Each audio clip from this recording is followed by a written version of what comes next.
네, 안녕하세요. 재무인사이트의 키스킴입니다. 오늘은 제가 사는 조지아주에서 발행한 Investor and Financial Literacy, 즉 투자와 금융지식 안내문, 그 안에서 재무 전문가를 찾는 방법에 대한 내용을 한번 정리를 해봤습니다. 요즘은 누구나 스스로 자기 재정을 책임져야 하는 시대죠. 과거에는 내가 다니던 회사에서 연금도 제공해주고 은퇴를 보장을 했지만 이제는 그런 제도가 거의 사라졌고요. 그리고 사회보장제도, 소셜 시큐리티도 많은 경우에 일부의 생활비만 충당을 할 뿐 충분치는 않습니다. 아시다시피 기술과 정보가 발달하면서 할 수 있는 게 정말 많아진 것 같지만 오히려 또 더 복잡해 보이기도 하고요. 특히 미국 시스템이 낯선 분들에게는 더 어려울 수가 있을 것 같은데요. 네, 그래서 오늘은 신뢰할 수 있는 재무 전문가를 찾는 방법을 5가지로 나눠 말씀을 드리겠습니다.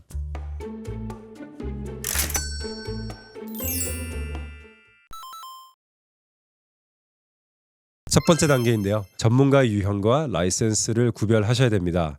크게 5가지로 나눌 수가 있겠습니다. 네, 첫 번째, 투자 전문인인데요. Investor Advisor라고도 하고 RIA, IAR이라고 줄여서 얘기를 합니다. 고객의 투자 자산을 직접 관리를 하고요. 가장 중요한 건 Fiduciary Responsibility가 있어서 고객의 이익을 법적으로 최우선해야 합니다. 흔히 Advisor라고 불리고요. 업계에서 가장 높은 윤리 기준과 감독을 받습니다. 보수는 관리하는 자산 규모의 비율, 퍼센트, 시간당 혹은 고정 요금제로 받습니다. 두 번째, 브로커, Registered Representative라고 하는 중개인인데요. 고객 대신 주식이나 펀드를 사고 팔면서 거래 금액에 따라 커미션을 받습니다. 보통 Series 6, 7 라이센스를 보유를 하고 있고요. Regulation Best Interest, Reg BI라고 해서 최근 들어 규정이 적용되긴 하지만 투자 전문인처럼 Fiduciary 듀티를 가지고 있지는 않습니다. 투자 전문인과 브로커의 확인 방법은 아래 FINRA의 브로커 책에서 본명과 영어 이름을 검색하시면 가능합니다. 세 번째, 재무 설계사인데요. Financial Planner라고 하고요. 은퇴, 세금, 상속, 보험 등 종합적인 재무 계획을 돕습니다. 보수는 보통 시간당이나 연간 고정 비용, 어떤 경우 투자 자문을 겸하는 경우에는 별도의 비용이 없을 수도 있고요. Financial Planner, 재무 설계사라는 명칭은 법적인 정의는 없습니다. CFP, CHFC 같은 별도의 감독원을 가진 민간 자격증을 가진 경우가 많고요. 실제 업무는 보험, 증권 판매에 한정이 될 수 있으니 꼭 확인을 하시는 게 도움이 되실 겁니다. 내 주변에 공인 재무 설계사를 찾으시고 싶으시면 letsmakeaplan.org에서 찾으실 수가 있습니다. 그리고 네 번째, 기술의 발달로 태어난 로보 어드바이저인데요. 알고리즘으로 자동 투자 관리를 제공하고 비용이 상대적으로 저렴한 게 장점입니다. 전통적인 투자 자문사처럼 SEC나 그리고 증권 당국에 등록을 해야 하고요. Form ADV라는 것을 제출할 의무가 있습니다. 네, 5번째, 보험 에이전트인데요. 한인사회에서 특히 많이 보실 수 있는데요. 자격증은 크게 고정상품과 변액상품 2가지가 있습니다. 고정상품 자격증만 있으면 투자에 관련된 자문은 불가능하고요.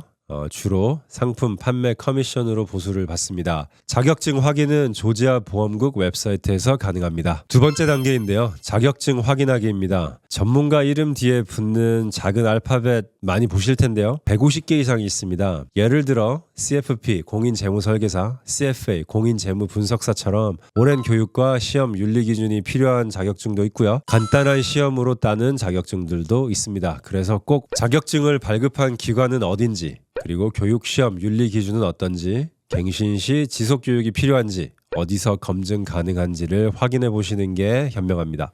세 번째 단계인데요. 올바른 질문을 준비해서 전문가를 만났을 때 이런 질문을 해보시면 좋겠습니다. 왜 이 일을 시작을 했는지, 그리고 어떤 상품만을 다루는지, 아니면 세금, 은퇴, 상속까지 전체적으로 다루는지, 그리고 연평균 수익률은 얼마나 가능하다고 보는지, 특히 10% 이상 보장 또는 더 중요한 원금 보장 같은 말은 경계를 하실 필요가 있으시고요. 위험 관리는 어떻게 하는지, 고객은 몇 명 정도 관리하는지, 그리고 나와 우리 가족에게 얼마나 시간을 쓸 수 있는지, 과거의 실수나 배운 점은 어떤 것들이 있는지, 마지막으로 어떤 특정한 상품이나 어카운트를 오픈하는 것 외에도 재정적인 자문만 주실 수가 있는지, 네, 이런 질문들을 미리 준비를 하셔서요.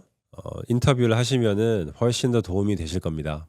네 번째 단계, 경고 신호에 주의하기. 이런 경우는 주의가 필요합니다. 첫 번째, 보수 구조를 명확히 설명하지 않는 경우. 두 번째, 비정상적으로 높은 수익률을 보장한다든지 원금을 보장하는 경우. 세 번째, 고객 목표보다 상품 판매에 더 집중하는 경우. 서류의 일부만 제공하거나 디스클로저를 피하는 경우. 그리고 마지막으로 지금 바로 결정해야 한다고 압박하는 경우. 이런 경험을 하셨다면 조금 주의 깊게 보실 필요가 있으십니다. 네, 마지막 5번째 단계인데요. 마지막은 직감입니다. 모든 검증 과정을 아무리 거쳐도 사실 최종 선택은 결국 본인의 직감인데요. 내 이야기를 진심으로 들어주는지, 그리고 설명이 이해가 쉬운지, 그리고 내가 존중받는 느낌이 드는지, 대화를 통해서 이런 느낌을 받으셨는지 안 받으셨는지가 굉장히 중요합니다. 재무 전문가의 관계는 사실 수십 년을 갈 수가 있거든요. 우리가 골프를 한 번만 쳐도 동반자라는 표현을 하죠.